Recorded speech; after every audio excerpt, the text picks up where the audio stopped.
Well, it is another fantastic day here at Fun King Garage, and boy is there a lot going on. So today I'm back working on the Fummins. This episode is going to be related to re-gearing the rear end, which has to happen before the truck can run down the highway at any given speeds, just due to the RPM of the Cummins engine.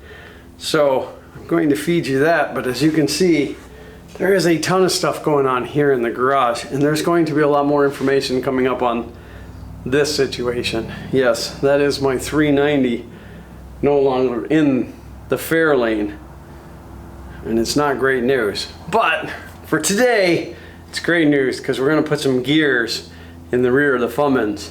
So enjoy this episode.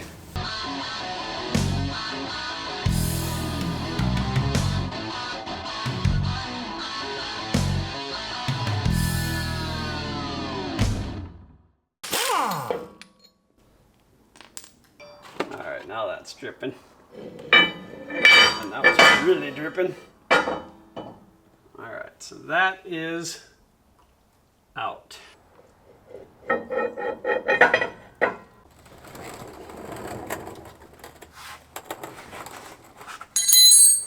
Alright, so we're going to get that last bolt out of the top. And we'll get the cart under here and get this third member out of here.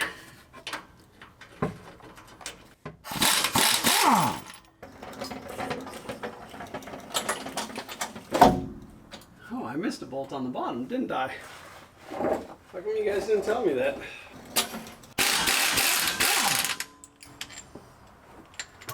It's a little higher than the other one, so I don't think we'll get any drips. Alright, now we'll get that cart back in and hopefully you guys can see what I'm doing.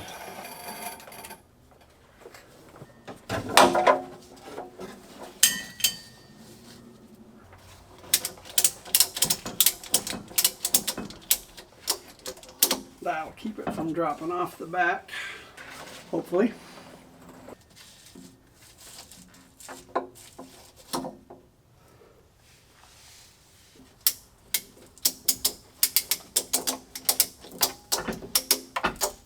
So now in theory, all I have to do is release that clamp off the top, and I should be able to roll that off of here.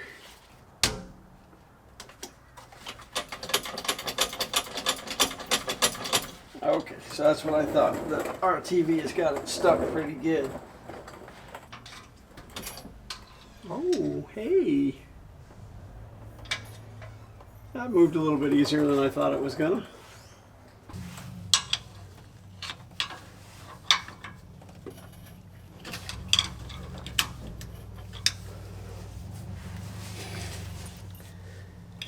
That third member is away. Never thought in a million years I'd be taking this rear end apart.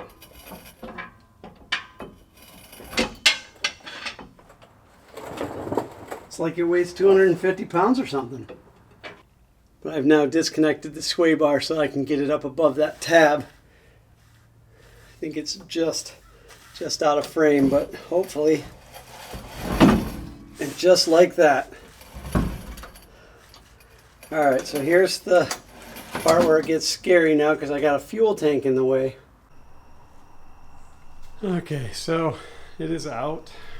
I realized that I didn't film actually getting it out from under the truck, but that's because it was crazy and dangerous.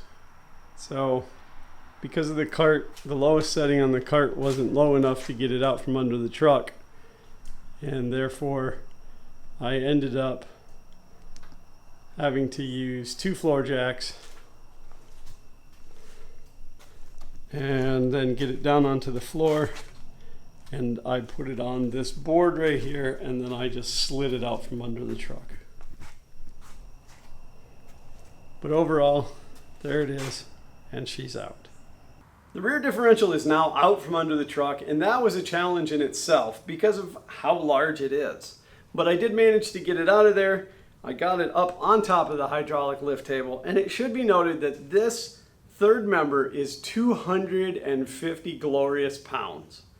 And I would believe it. I did try to deadlift it, only made it about 3 inches off of the ground and had to put it back down. Ended up using the engine crane to get it onto the hydraulic cart. But now it is at waist level and completely workable where it is. I will be using products from Yukon Gear and Axle. It is going to be a 4:10:1 rear ratio. It is currently a 4:88:1, which was fantastic for the 6.4 liter. Not going to be so great for the 5.9 Cummins. The 5.9 Cummins spins at a much lower RPM and the torque band is way, way lower than where it is on the Ford. So by changing that gear ratio and eventually going to a larger diameter tire, it's going to put me into a general area of about a 373 to rear end, which is where the Cummins loves to be. The gear swapping method of this particular third member is not like your typical rear end. This particular differential does not use shims for setting your gear lash and wear pattern. Rather, it uses a threaded adjuster on each side. Gonna be totally honest, I'm not a rear end guy. I've not done a whole lot of differential work and it's been a long time since I've done any. So I have printed out both the Spicer service manual as well as the Ford service manual, read through them a couple of times, and I think everything is gonna be okay. The hardest part about this particular rear end is purely the weight and the size of it.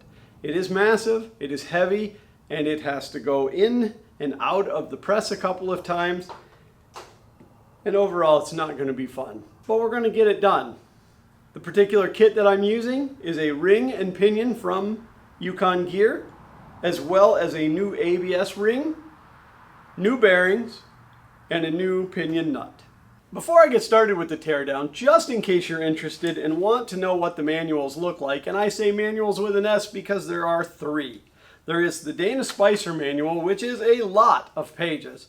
There is the Ford manuals, which one is for the drive pinion, the other one is for the differential and case. These can be obtained through Ford's website in the factory service manual. This one is available from Spicer for free. And if you're going to go look for it, it is the service manual for the AXS M0055. And if I can remember, I will put a link in the description to go get this manual. And again, that's free from Dana Spicer. They have a great online manual library.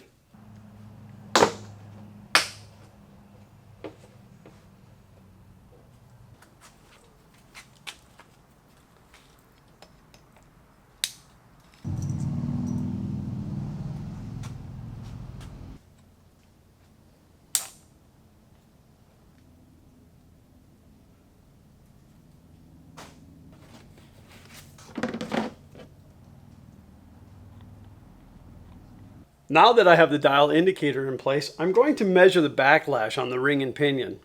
And you'd want to do this if you're going to reinstall the same ring and pinion to get it back into the same positioning. I am not choosing to reinstall this ring and pinion. I'm going to a different one, but the day could come where I want to put this back in, so I want to measure that and record it. But the real reason I want to measure it is because it feels very sloppy to me and I want to be sure that it's within factory specification. Now, according to Dana Spicer, the spec on the backlash is between 6 thousandths and 18 thousandths. So, as you can see, the dial indicator is now on 0. I'm going to hold the pinion with my right hand and I'm going to rock the ring with my left hand. And that is a significant amount of travel. And by reading that gauge, it looks like we're at about 17.5 thousandths. So while that does fall within factory spec, it's awful close to being out of factory spec. I generally like to be in the middle, which is going to be my goal with the new ring and pinion. May not happen, but we're going to see how close we can get. So now, just purely based for my own curiosity, I'm going to check runout on the factory ring. And I'm not really measuring anything at this point. I'm just kind of watching the dial to make sure that it doesn't do anything super crazy.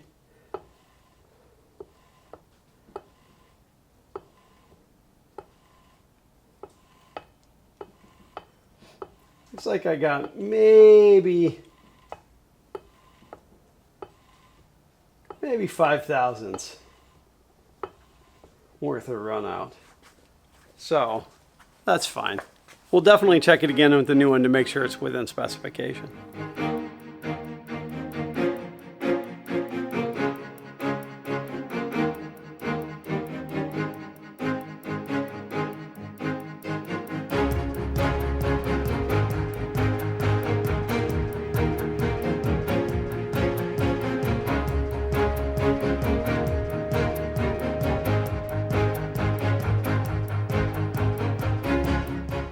And for those of you wondering, yes, I am trying to save those cotter pins, not because I plan to reuse them, that's a no-no, but because I want to make sure that I replace them with the exact size.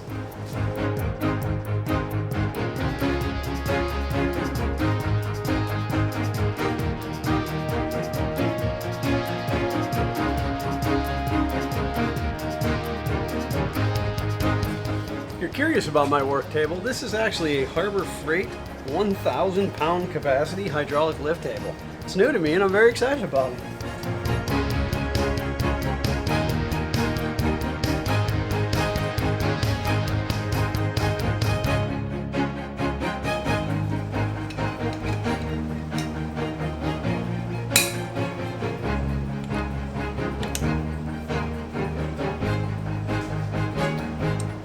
Alright, so I'm going to take a moment and come up with some type of a tool that I can, well, I already got an idea. So I bought a couple of these long bolts to use as pins through the casing, so that when I go to put this back on, it just slides on and hangs on those pins. So I'm just going to now wedge something in there. I think that something is going to be this 1/2 inch extension. Okay, that's the wrong way, so we want to go this way because I need to lift this bolt. I don't know that this is going to work, but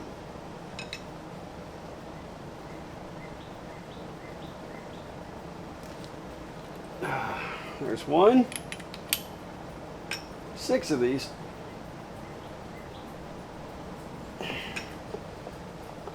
There's 2.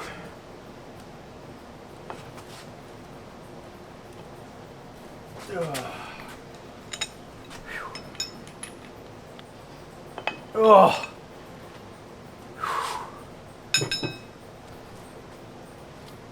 All right, I'm just gonna ugga-dugga it.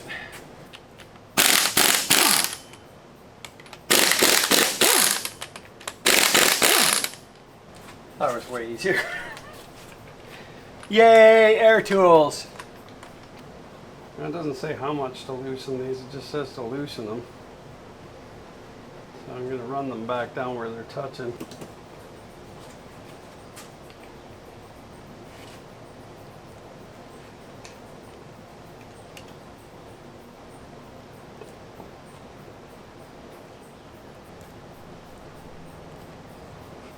Now there's quite a gap in there. That's a heavy rear end. There's something you don't say to your wife. And we now get to remove these bolts. I don't know if these need to go back in the exact same spot, but I kind of like that idea, so I'm going to get a piece of cardboard and mark it, poke some holes in it, and put these bolts into a piece of cardboard.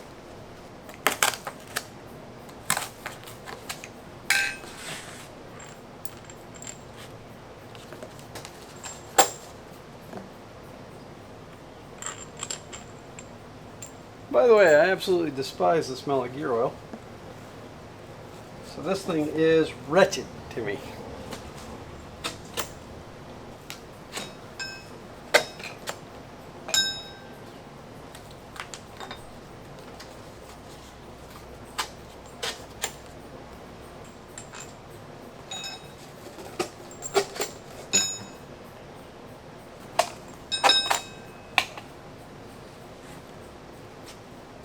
Now, with the bolts into the cardboard like that, there's no question where they go back. And again, it doesn't say to keep them organized, it just makes me feel better. I'm hoping at this point nothing just falls out of there, so.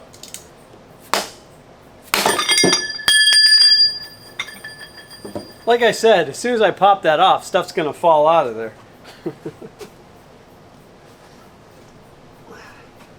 That's all right, I got a new one of those.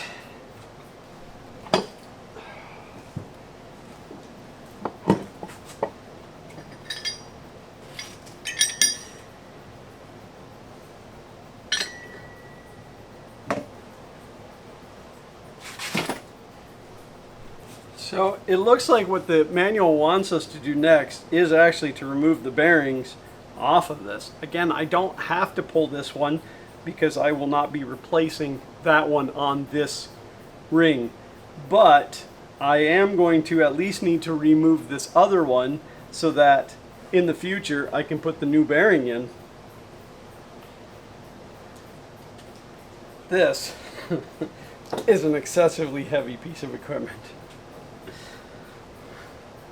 I'm now directly working on the rubber mat because the towels are not under it anymore. Good news is now that it's separated in halves, I think I can pick up each individual half by itself. I'm just not strong enough to lift 250 pounds. I have no intentions of cracking into the actual differential itself. There's no reason for me to. There's nothing in there that I need to replace or want to replace. So getting this bearing off could be a little bit of a challenge because of where it is and what I have to push on, but we're going to figure that out, and chances are it'll be done in the press. Again, the back bearing does not need to come off at all, but you do actually have to press that ring off of there.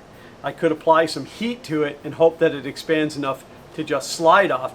The problem with that is this differential is completely covered in oil. I don't want to cause a fire, and I don't want to damage the differential itself. It's got clutches in there because it is a limited slip rear end.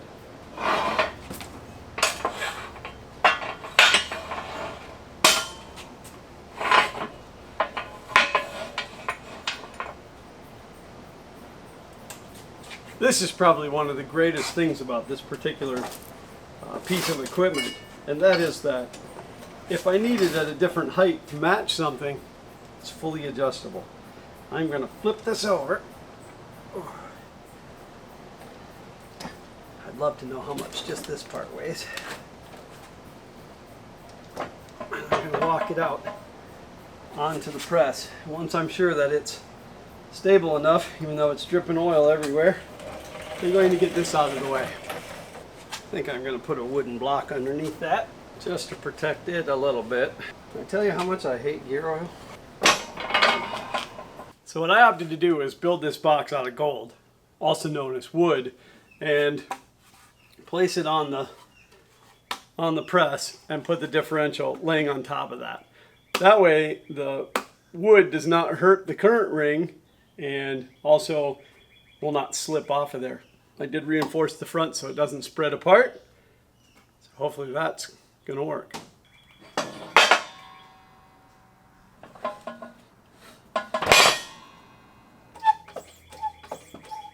As you can see, that adjustability in this table is absolutely priceless.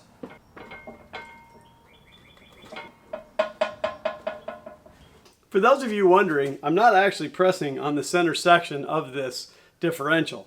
I'm going to be pressing on the bolts themselves that hold the ring gear on.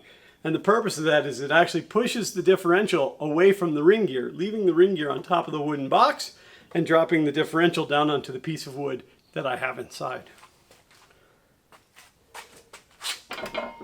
Why are you so heavy? There's something you don't say to your wife. Slow and steady wins the race here so you don't smash any of your digits.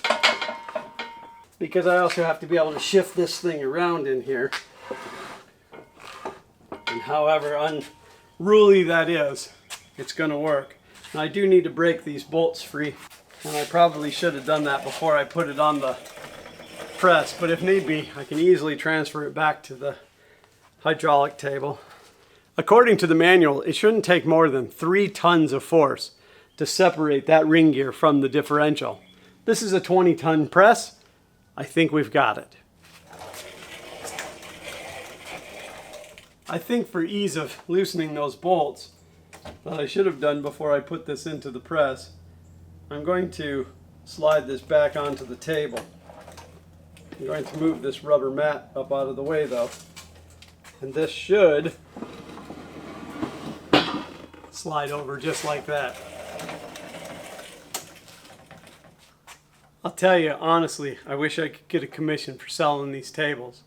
I will put a link in the description to a few that are on Amazon. However, it should be noted that this shipping generally is what's going to break the deal. The best deal I could find was from Harbor Freight, and it's a pretty great table.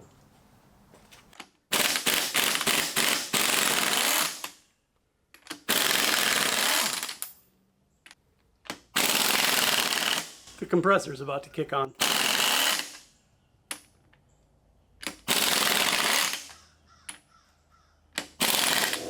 There it is. It should also be noted that the manual specifies to remove these bolts and dispose of them.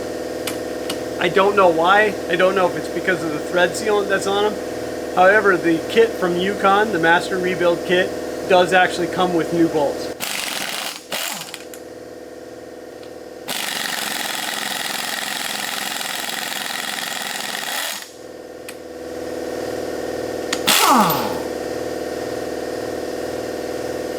Looks like quite a bit of blue Loctite on there.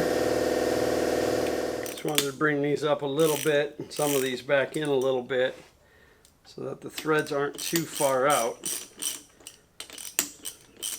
Now again, the manual actually specifies to remove the bolts and then using a press adapter to push it down in through the hole, but I would be afraid that that would tear up the mating surface and the threads.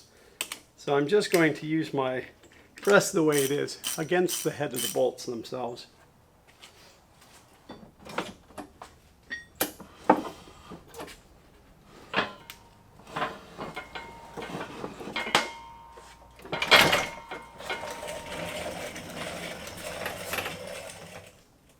And now with that differential assembly back onto the press, and that wooden block is still in there. I think I'm going to put one more in there though, so it's not as far to fall. If you do mechanical work and you don't keep solid blocks of gold laying around, you probably should. When I was a much younger mechanic, I used to laugh every time the manual told me to get out a block of wood and wedge it in here, or wedge it in there. But wood is actually quite useful in mechanics because it has a non-damaging surface as far as the machine parts go. Plus, it used to be fairly cheap.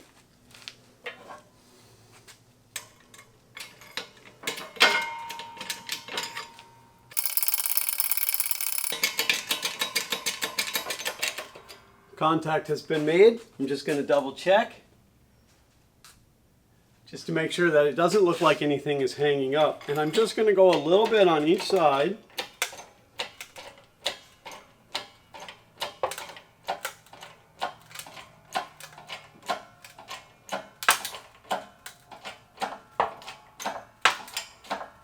I'm actually watching a mark that's on the bolt.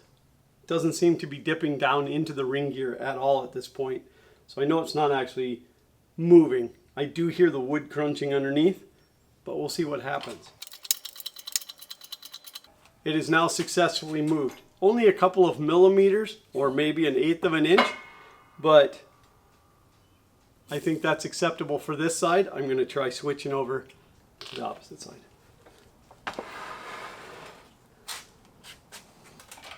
Same situation. I can hear it cracking into the lumber. And I'm watching a mark on the bolt. So far, no movement.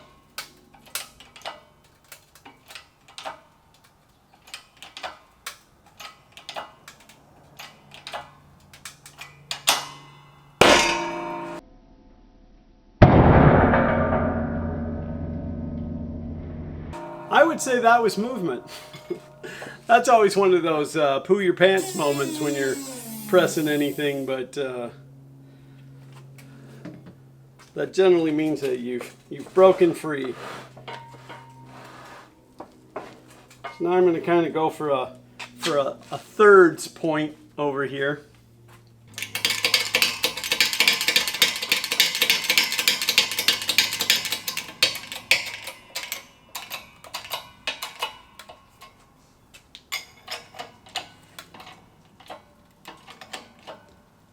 always like to go just nice and steady pressure. You don't pump it too fast. Don't put too much pressure into it at once. I can definitely see that bolt moving. That's good.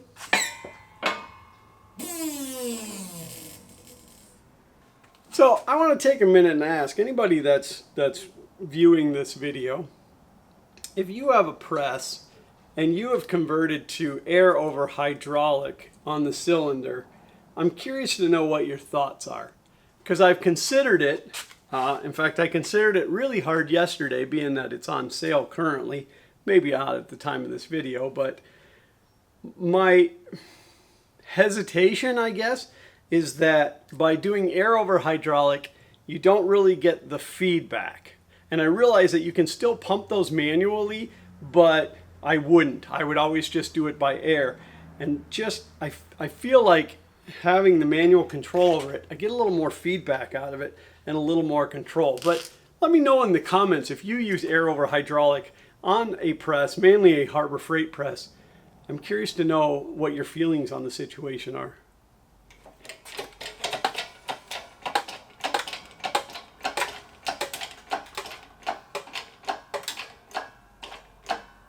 Oh, it's there we go.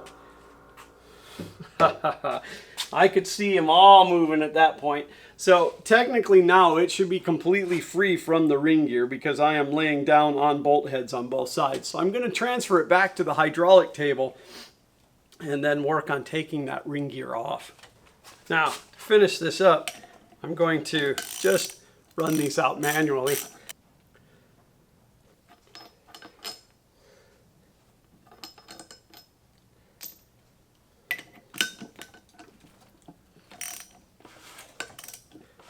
Ooh, that one's still down in there. I might have to ugga-dugga that one out. So if you were going to do it like the manual and use an adapter on your press, it would have to be exactly the size, well, I guess just slightly smaller, of the hole. There is a little bit of a shelf, what would you call it, down in there, but not much wiggle room. I like the way I did it much better. I think by keeping it on the hardware, I think that it goes way better. That's all it took was a little bit more. That one's got a little bit. All right, battery died. So that bolt had a little bit more thread lock.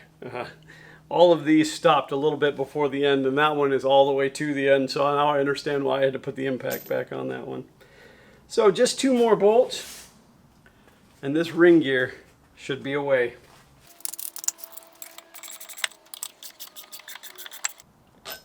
And there we are. That is all of the ring gear bolts out. And if I was correct, I should be able to pick this up. Look at that. The ring gear is away.